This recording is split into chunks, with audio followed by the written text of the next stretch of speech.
দর্শক আপনাদের সবাইকে স্বাগত জানাচ্ছি আমাদের নিয়মিত আয়োজন আওয়ার ডেমোক্রেসি প্রোগ্রামে। আপনারা জানেন আমরা টিবিএনের পক্ষ থেকে এই অনুষ্ঠানের চেষ্টা করে থাকি আপনাদেরকে আমেরিকার রাজনীতি সহ বিশ্ব রাজনীতিতে কখন কোথায় কি ঘটছে, কেন ঘটছে, কি জন্য ঘটছে এবং এই ঘটনাগুলোর পেছনে কি কারণ থাকতে পারে সেগুলোর আমরা আপনার চেষ্টা করি আপনাদের সামনে তুলে ধরতে। সেই সঙ্গে আমাদের বিশেষজ্ঞ অতিথিরা থাকেন, তারা সেই ঘটনাগুলো আলোচনা করেন, চুলচেরা বিশ্লেষণ করেন, আপনাদের সামনে সঠিক তথ্যটা নিয়ে আসার চেষ্টা করেন।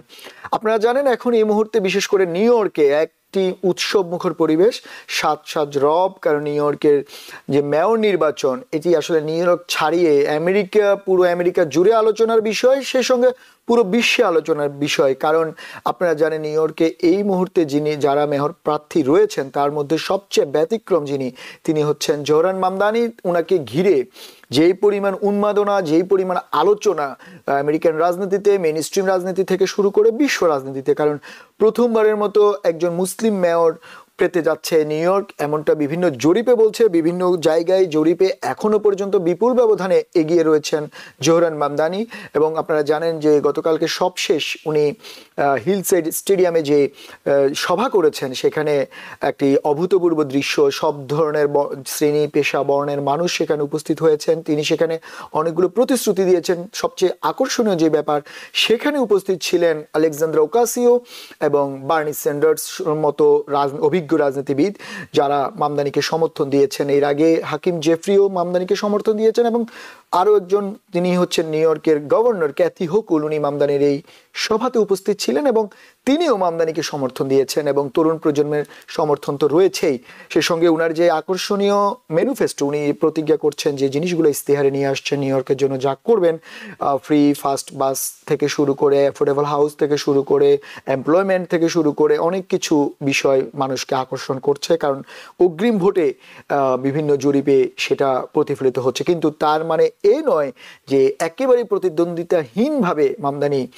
নিউ ইয়র্কের মেয়র হতে যাচ্ছেন, কারণ খুব ভালোভাবেই চেষ্টা করে যাচ্ছেন তার আরেক নিকটতম প্রতিদ্বন্দ্বী অ্যান্ড্রু কুমো, যিনি ইন্ডিপেন্ডেন্ট থেকে নির্বাচন করছেন। উনি কিন্তু বেশ ভালো ব্যবধানে এগিয়ে আসছেন যত দিন নির্বাচন খুব ঘনিয়ে আসছে। আমরা দেখতে পাচ্ছি বিভিন্ন জরিপগুলো, বিশেষ করে ভিক্টোরি ইনসাইটের সর্বশেষ জরিপে কুমো বেশ কিছু ব্যবধান গ্যাপ পূরণ করেছে মামদানির সঙ্গে। তো বলাই যায় যে আসলে উনিও শেষ পর্যন্ত কি করেন, চমক দেখাতে পারেন কিনা।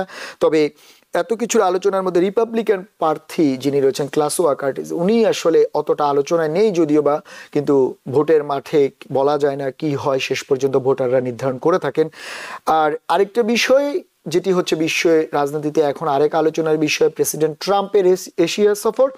তিনি আসলে মালয়েশিয়া সফরে গিয়েছেন, সেখানে উনি মালয়েশিয়াতে দেখা করেছে মালয়েশিয়ার প্রধানমন্ত্রীর সঙ্গে, সেখানে কিছু কাজ করেছেন এবং কম্বোডিয়া এবং থাইল্যান্ডের মধ্যে একটি যুদ্ধবিরতির চুক্তি সেখানে তিনি ছিলেন, সেখানে উপস্থিত থেকে সেটা তিনি করেছেন। এখন এই মুহূর্তে তিনি জাপানে রয়েছেন, জাপান সফর করছেন। জাপানের যে প্রধানমন্ত্রী থাকাসি, ওনার সঙ্গে উনি মিটিং করেছেন এবং ধারণা করা হচ্ছে $550 বিলিয়ন একটি ইনভেস্টমেন্ট চুক্তি করতে যাচ্ছে যুক্তরাষ্ট্র এবং জাপান। সেই সঙ্গে আরো বিষয় আলোচনা, সেটি হচ্ছে প্রেসিডেন্ট ট্রাম্পের আগামী বৃহস্পতিবার দক্ষিণ কোরিয়াতে যে উনি সফরে যাচ্ছেন, সেখানে চীনের প্রেসিডেন্টের সঙ্গে উনার মুখোমুখি বৈঠকের, দ্বিপাক্ষিক বৈঠকের সম্ভাবনা রয়েছে এবং সেখানে তিনি বাণিজ্য চুক্তি, আমেরিকার সঙ্গে চীনের যে বাণিজ্য চুক্তি, যে ফ্রেমওয়ার্ক এরই মধ্যে তৈরি হয়ে গিয়েছে, যে নেগোসিয়েশনে দুই দেশের বাণিজ্য উপদেষ্টারা বা বাণিজ্য প্রতিনিধিরা পৌঁছেছেন, সেটির চুক্তি সম্পাদিত হতে পারে। সেখানে থাকতে পারে টিকটকের চুক্তিও ওখানে উল্লেখ করার মতো রয়েছে। সেই সঙ্গে বাংলাদেশে রয়েছে ব্যাপারটা তো থাকবে, আমরা বাংলাদেশ নিয়েও আলোচনা করব, কারণ বাংলাদেশে আসলে একটি অসহিষ্ণু পরিবেশ বিরাজ করছে, একের পর এক ঘটনা ঘটে যাচ্ছে।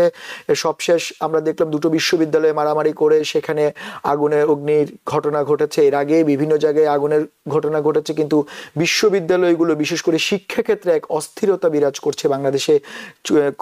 তুচ্ছ কারণে বিশ্ববিদ্যালয়ের শিক্ষার্থীরা একে অপরের সঙ্গে আপনার জড়িয়ে পড়ছেন বিভিন্ন মারামারি সংঘর্ষে, যাতে করে ক্ষতি হচ্ছে শিক্ষার পরিবেশ, সে সঙ্গে ক্ষতি হচ্ছে ক্যাম্পাসের, এবং এগুলো নিয়েও আমরা কথা বলবো। এইসব ব্যাপার নিয়ে কথা বলতে আমাদের সঙ্গে আজকে স্পেশাল ইভেন্টে যোগ হচ্ছেন আমাদের 3 জন অতিথি, আমাদের সঙ্গে অনলাইনে থাকবেন। আপনারা নিয়মিত তাদেরকে দেখেন এবং আপনাদের সামনে তারা এই ধরনের সংবাদগুলোর ভেতরের খবর বিশ্লেষণ করে আপনাদের সামনে উপস্থাপন করেন। আশা করি আজকের প্রোগ্রামও অনেক আকর্ষণীয় প্রোগ্রাম হবে, তথ্যবহুল হবে। আশা করি আমাদের সঙ্গে থাকবেন। আমরা একটু স্বাগত জানাতে চাই, আমাদের সঙ্গে আছেন ডক্টর মেহনাজ মোমেন, উনি professor ANM international university Texas. Mehnaz আপা, আপনাকে স্বাগত আমাদের অনুষ্ঠানে।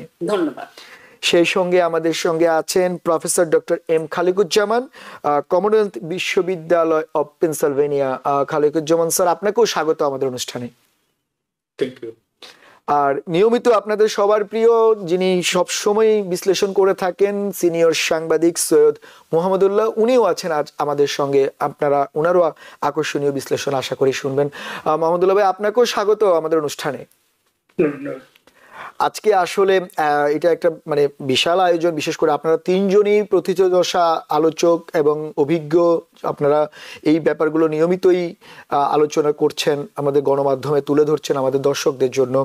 আমরা একটু যেহেতু নিউ ইয়র্কে মেয়র ইলেকশন, আসলে নিউ ইয়র্কে মেয়র ইলেকশন নিউ ইয়র্ক ছাড়িয়ে, বিশেষ করে নিউ ইয়র্ক ছাপিয়ে আমেরিকার মেইন স্ট্রিম রাজনীতি তথা বিশ্ব রাজনীতিতে আলোচিত হচ্ছে। আমি শুরুতেই মোহাম্মদুল্লাহ ভাই, আপনি যেহেতু সাংবাদিক, আপনি এগুলো আরো ভালোভাবেই দেখেন, আপনাকে দিয়েই শুরু করতে চাই। অগ্রিম 2 দিনের ভোট হয়ে গেল, 1,64,000-এর উপরে ভোটার এরই মধ্যে ভোট দিয়ে দিয়েছেন।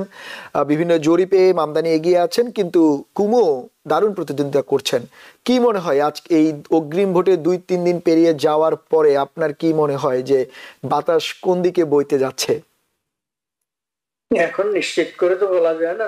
মামদানির আগে 20%-এর মতো 20% ভোটে গিয়েছিলেন তিনি জনমত জরিপে কোমো থেকে। কোমো তো ইন্ডিপেন্ডেন্ট প্রার্থী হিসাবে দাঁড়িয়েছে, তাকে ধনীরা সমর্থন করছেন, পাওয়ারফুল লোকরা সমর্থন করছেন। পর্দার অন্তরাল থেকে সম্ভবত তার প্রতি প্রচ্ছন্ন সমর্থন প্রেসিডেন্ট ট্রাম্পেরও থাকতে পারে। যাই হোক, তো কিন্তু তার এবং মামদানির ভিতরে যেখানে 20% ভোটের ব্যবধান ছিল, সেক্ষেত্রে এখন সেটা কমে সর্বশেষ জরিপে দেখা যাচ্ছে সেটা 10%-এ নেমেছে। তারপরও শতকরা 10 ভাগ এগিয়ে থাকা পপুলার ভোটের মানে এটা যদি থাকে, এটা বিরাট ব্যাপার। 10%, 8%, 5% হলে 1%-এ 5 ভোটে যদি একজন জিতে যান, যেটাই হচ্ছে সবচেয়ে বড় কথা। ব্যবধানটা অবশ্যই একটা গুরুত্বপূর্ণ ব্যাপার। তবে ব্যবধান যে কমে আসছে জনমত জরিপে, এটার নানা কারণ হচ্ছে। কারণ হচ্ছে যে মানে কোমোর প্রতি যারা, যে আপনিও যেটা উল্লেখ করেছেন, অনেকে যেটা উল্লেখ করে এবং এটা দুর্ভাগ্যজনক, প্রথমেই উল্লেখ করে মামদানি মুসলমান। একজন আজকে ফেসবুকে একজন দেখলাম মামদানি শিয়া এবং মা হিন্দু, এগুলো কথা অত্যন্ত দুঃখজনক। মামদানি একজন ইমিগ্রেন্ট কমিউনিটির লোক, এই দেশের একজন নাগরিক হিসেবে তিনি ভোটে দাঁড়িয়েছেন, এটা পরিচিত, কিন্তু আমরা এটা উল্লেখ করা উচিত না। বরং ইমিগ্রেন্ট হিসেবে, অভিবাসী হিসেবে সেটা উল্লেখ করা উচিত। কিন্তু এটা যে আমাদের মহলে কেবল আলোচিত হচ্ছে তা না। ওয়াশিংটন পোস্টে একটা দুঃখজনক জিনিস দেখলাম, আজকে একটা কভার করেছে একজন, একটা কলাম, একটা অপিনিয়ন, সেটা হচ্ছে লন্ডন একেবারে মানে সর্বনাশ হতে চলছে। পরপর 3 বার এক মুসলমান সাদেক খান সেইখানকার মেয়র, এবং সেখানে সে লন্ডন একটা অর্থনৈতিক, বাণিজ্য ইত্যাদি সবকিছুর ক্ষেত্রে অত্যন্ত ইউরোপের নাম্বার 1 ছিল। এখন ইউরোপের মধ্যে বা বিশ্বের মধ্যে কোন একটা তালিকা দিয়েছে 20 নম্বর পৌঁছে গেছে, এটা বলছে। তার মানে এটাও এক ধরনের ইনডাইরেক্ট বক্তব্য সম্ভবত, যে এখানে যাকে দিচ্ছ সে আবার সোশ্যাল ডেমোক্রেটও, একে দিয়ে কোন ঝামেলা তোমরা পড়ো। তো ফলে মুসলমানের ব্যাপার আছে, ইসরায়েলের ব্যাপারে তিনি কথা বলছেন, অত্যন্ত স্পর্শকাতর কথা, কিন্তু তিনি ইহুদিদের বিরুদ্ধে কিছু বলেননি। সেই অভিযোগ অনেকে তোলার চেষ্টা করছেন। উনি ইসরায়েল রাষ্ট্রের পলিসি সম্পর্কে, গাজা সম্পর্কে কিছু কথাবার্তা বলেছেন, সেটা স্পষ্ট অবস্থান করেছেন।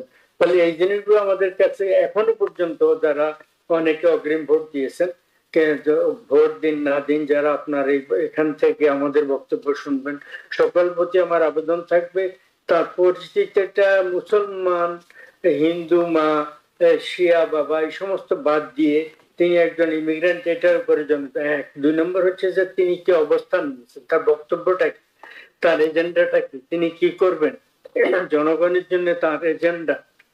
তাকে মানে তিনি সোশ্যাল ডেমোক্রেট, তাকে বার্নি স্যান্ডার্স সমর্থন করেছেন, আলেকজান্ডার ওকাসিও কর্টেজ এওসি তিনি সমর্থন করেছেন, এটা একটা দিক। আর একটা দিক হচ্ছে তিনি কি বলছেন, ফ্রি বাসের কথা বলেছেন নিউ ইয়র্ক সিটির ভিতরে, এই একটা।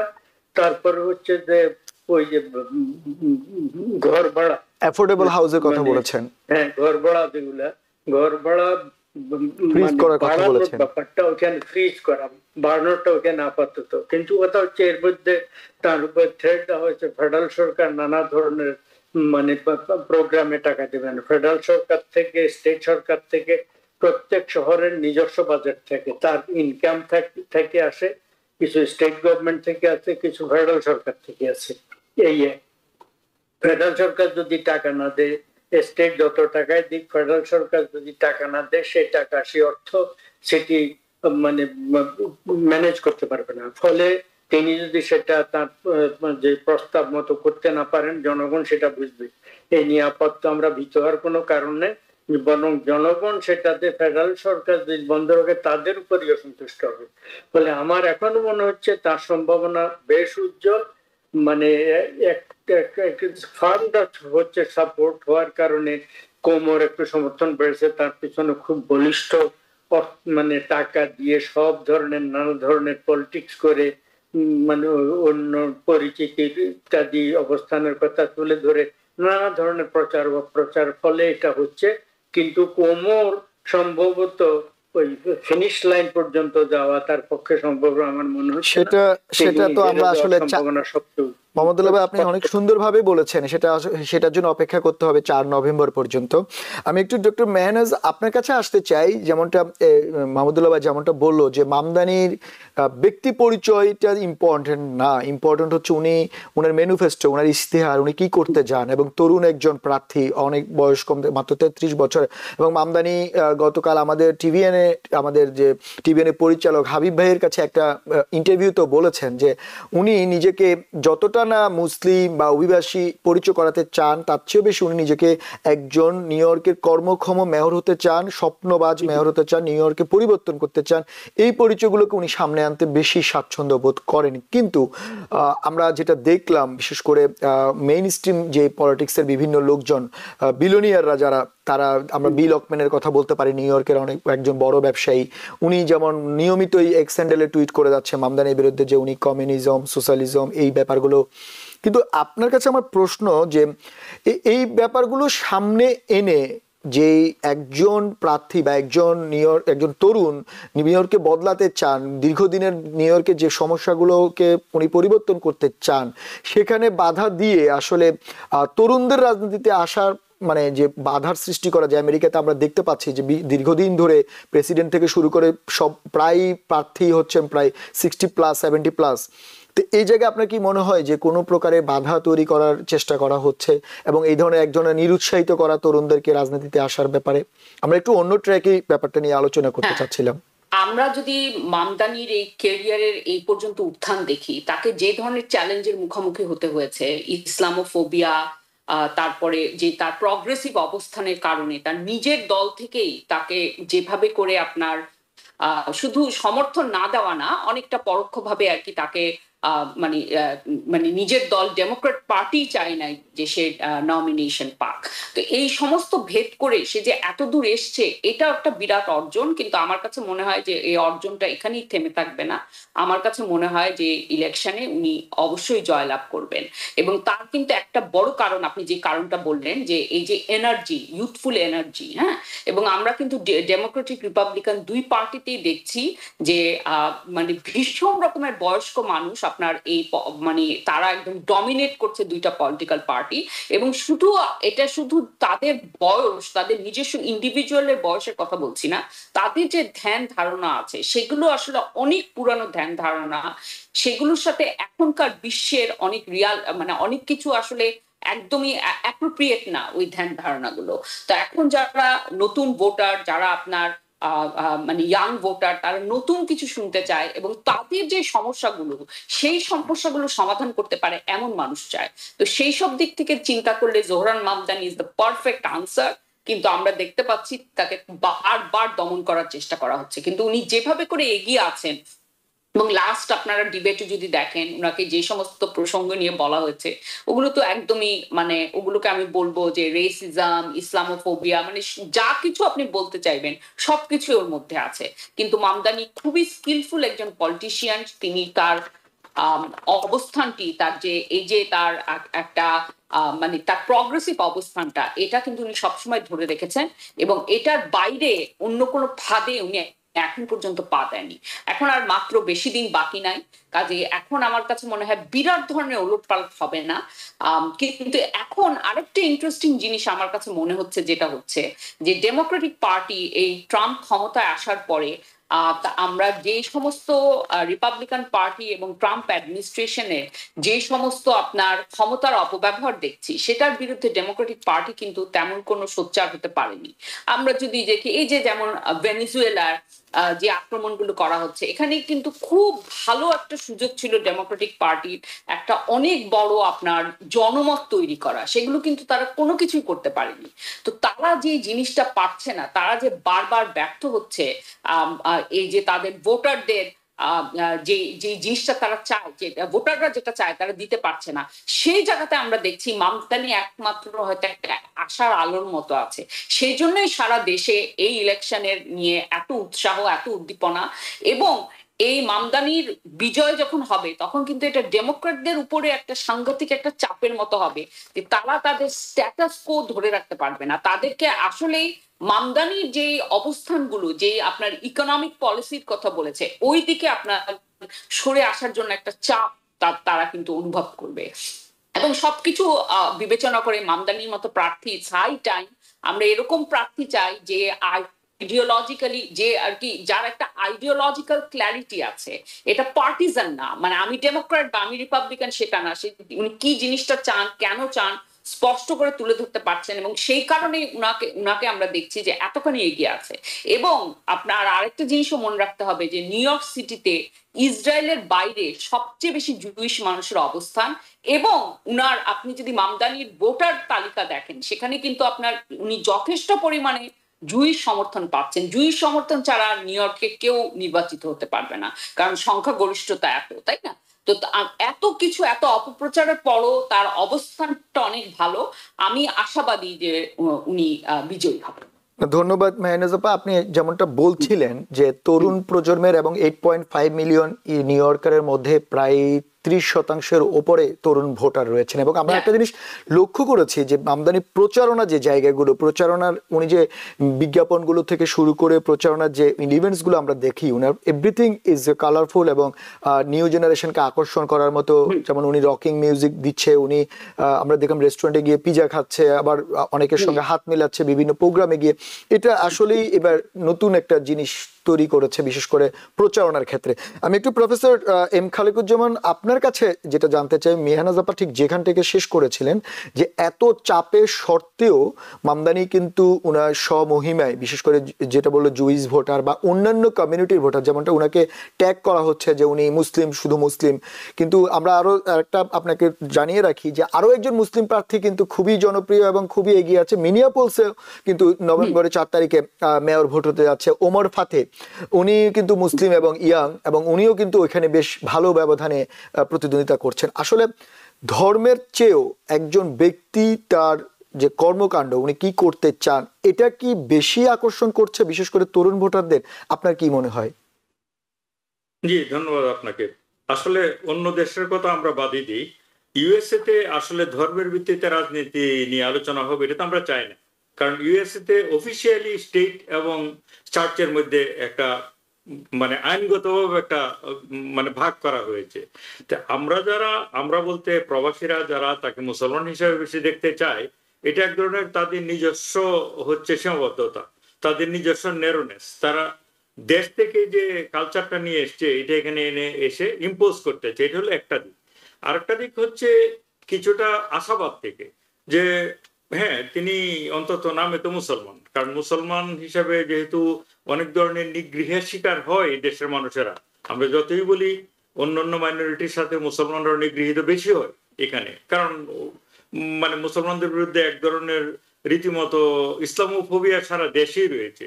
এই জন্য মানুষ যেন একটা আশার আলো দেখতে পায় মামদানির মধ্যে, যেহেতু তার নামটা অন্তত মুসলমান।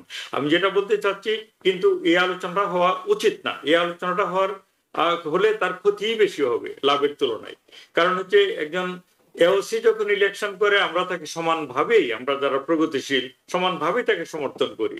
বার্নি স্যান্ডার্সকে একইভাবে সমর্থন করি। বার্নি স্যান্ডার্স একজন জু, তারপর এওসি একজন খ্রিস্টান, অন্ততপক্ষে তাদের নিজস্ব পরিচয়। জোহরান মামদানি একজন মুসলমান। তা আমি তাকে আলাদা করে কেন আইডেন্টিফাই করবো? এটা আমি ব্যক্তিগতভাবে মনে করি এটা তার জন্য ক্ষতির কারণ। তবে আপনি যেটা বললেন কি কারণে সে এত পপুলার হচ্ছে, সে নিজে যদি নিজেকে মুসলমান হিসেবে পরিচয় দিত, এই সত্তাটাকে সামনে নিয়ে আসতো, আমি শিওর যে সে পপুলার হতো না। কারণ আপনারাই একটু আগে আলোচনা করলেন যে নিউ ইয়র্কের মতো জায়গায় যারা জুইশ ভোটার, তাদের এক ধরনের ব্লেসিং ছাড়া কারো পক্ষে এখানে পাস করে আসা সম্ভব না। তো কারেক্টলি মামদানি নিজেকে তার নামটার বাইরে গিয়ে সে যে মুসলমান এবং সে মুসলমানের কোন ধরনের আইন কানুন এখানে প্রতিষ্ঠা করবে, মুসলমানদের বাড়তি কোনো সুযোগ দিবে, এটা তিনি কখনো প্রমোট করেন নাই। এটা যে করে না, এটা তার জন্য তাকে আমি সাধুবাদ জানাই, এবং এই জন্যই তিনি এগিয়ে আছেন। তিনি যদি ওই সত্তাটা বেশি সামনে নিয়ে আসতেন, বরং তিনি পিছিয়ে যেতেন। সুতরাং আর ইয়াং ভোটারদের প্রার্থী হিসাবে তিনি এগিয়ে যাচ্ছেন, আমিও মনে করি এটা খুব জরুরি।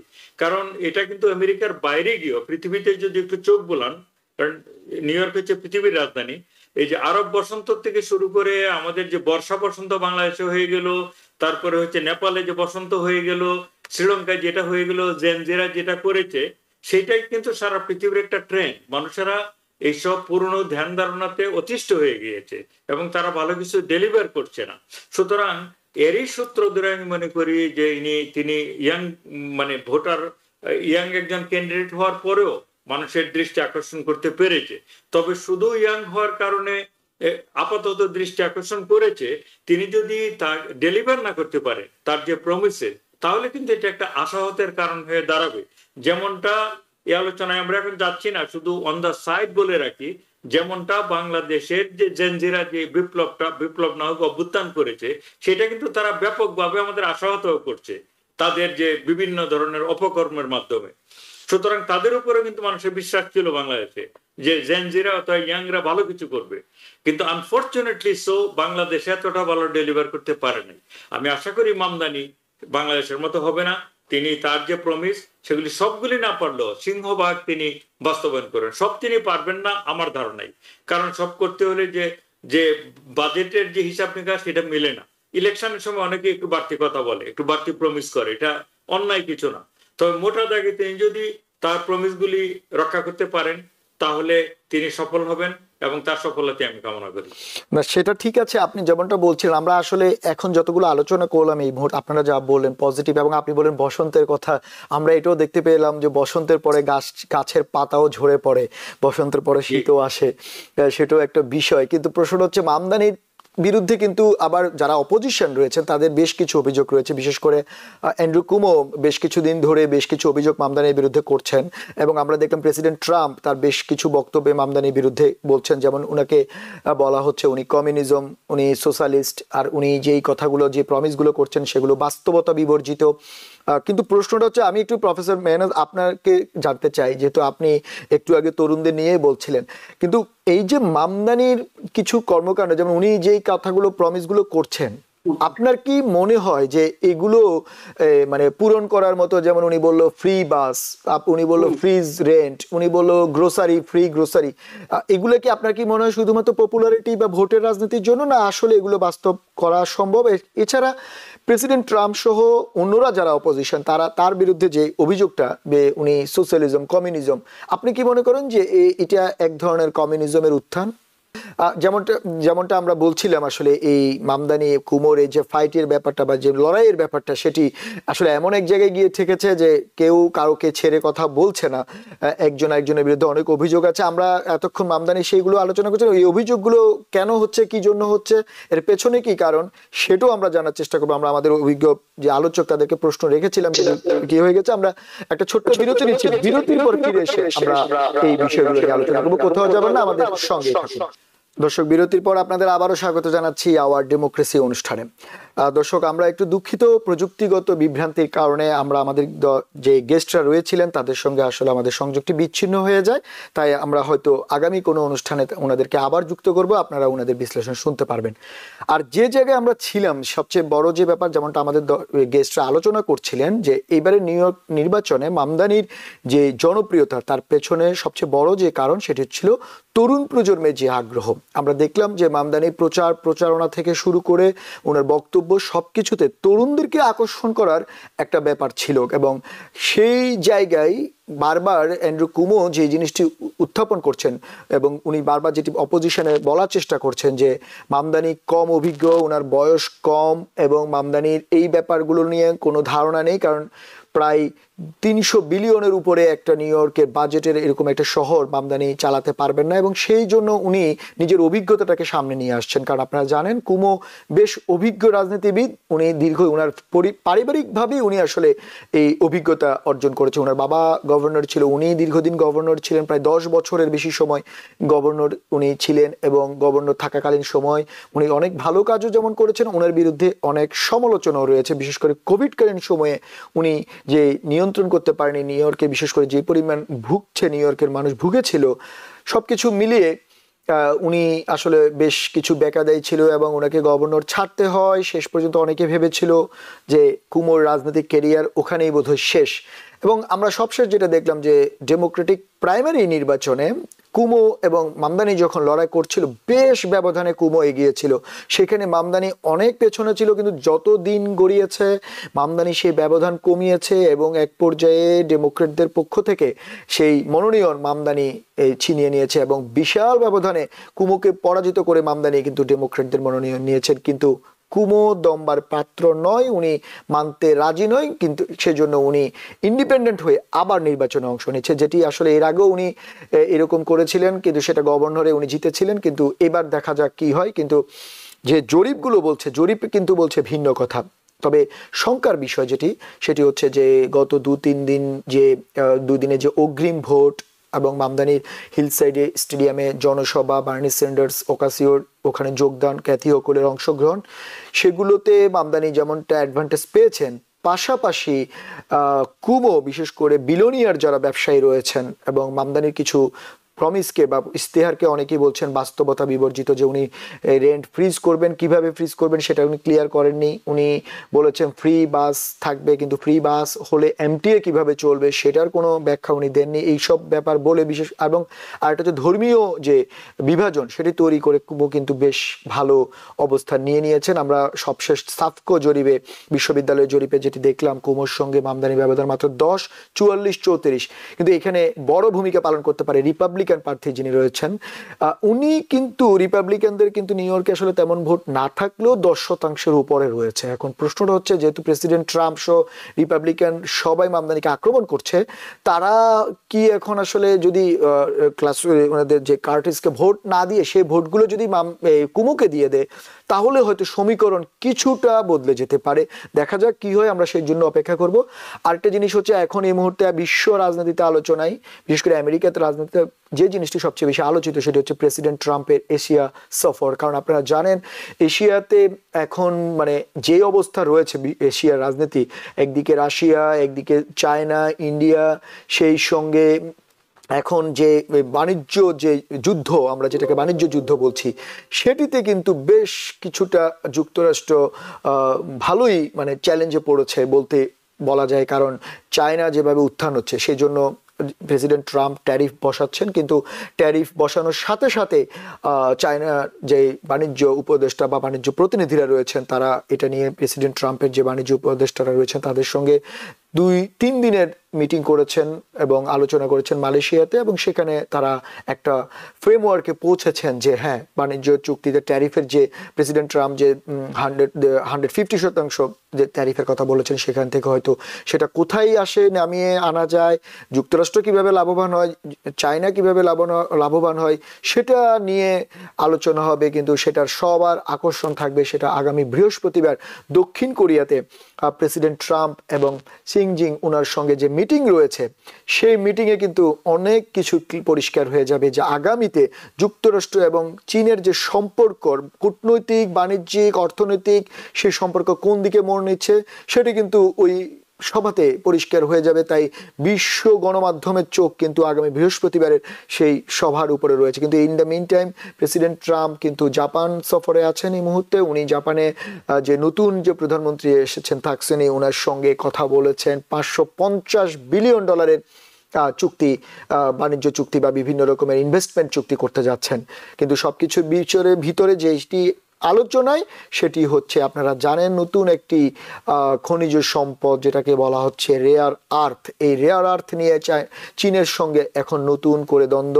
রেয়ার আর্থ নিয়ে ব্রাজিলের প্রেসিডেন্ট লুলার সঙ্গে প্রেসিডেন্ট ট্রাম্প বৈঠক করেছেন।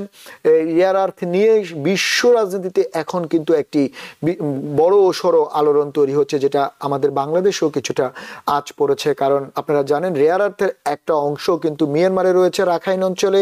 সেখান নিয়ে অনেক রাজনীতি হচ্ছে, অনেক কিছু হচ্ছে, সেটা ও গণমাধ্যমের চোখ থাকবে আগামীতে কি হতে যাচ্ছে। সেই সঙ্গে বাংলাদেশের যে অসহিষ্ণু পরিবেশ এই মুহূর্তে বিরাজ করছে, সেটিও একটি বিষয় আলোচনার। কিন্তু ধীরে ধীরে হয়তো বা বাংলাদেশের নির্বাচন ঘনিয়ে আসলে সেটি হয়তো নিয়ন্ত্রণে আসবে, এমনটা আশা করছেন বর্তমান যারা উপদেষ্টা পরিষদে রয়েছেন। তারা কিন্তু অনেকেই বলছেন যে আসলে যে রকম আশা করা হয়েছিল এই উপদেষ্টা পরিষদ থেকে বাংলাদেশকে একটি শৃঙ্খলার মধ্যে নিয়ে আসার, সেটি সম্পূর্ণরূপে তারা ব্যর্থ হয়েছেন। কিন্তু দেখা যাক কি হয় শেষ পর্যন্ত। আগামী ফেব্রুয়ারি নির্বাচনে উনি বলেছেন নির্বাচন হবে, দেখা যাক সেই নির্বাচন আসলে হয় কিনা, বা সেটি হলে কিভাবে হয়, কাদেরকে নিয়ে অংশগ্রহণ হয়, সবগুলো নিয়ে আলোচনা থাকবে। আমরা আজ এই পর্যন্তই আলোচনা করলাম, কিন্তু আমাদের নিয়মিতই আওয়ার ডেমোক্রেসি প্রোগ্রাম হচ্ছে, আপনারা জানেন। আমাদের এই প্রোগ্রামে আমরা বিশ্ব রাজনীতির আরো বিষয় নিয়ে আলোচনা করি। আগামীতে আপনারা সেই অনুষ্ঠানটা উপভোগ করবেন এবং আপনারা আপনাদের যে রাজনৈতিক কৌতূহলের যে প্রশ্নগুলো কেন হচ্ছে, কি জন্য হচ্ছে, সেটি হয়তো আপনারা আমাদের এইসব অনুষ্ঠানে অংশ নিয়ে বা দেখে আপনারা জানতে পারবেন। আপনাদের সবাইকে ধন্যবাদ এতক্ষণ আমাদের সঙ্গে থাকার জন্য। আগামী দিন অন্য কোনো বিষয় নিয়ে, রাজনৈতিক অন্য কোনো মারপ্যাচ নিয়ে, চাল নিয়ে আমরা আপনাদের সামনে হাজির হব। আমাদের দর্শকদের বা আমাদের যে অতিথিরা রয়েছেন তারাও আপনাদের সামনে আসবে। ততক্ষণ পর্যন্ত আপনারা আমাদের সঙ্গেই থাকুন। টিবিএন 24 টেলিভিশন দেখতে আজই কল করুন 7187776556। লগ ইন করুন www.totalcablebd.com। নিউ ইয়র্ক থেকে সম্প্রচারিত টিবিএন 24 টেলিভিশন বিশ্বজুড়ে বাঙালির কণ্ঠস্বর।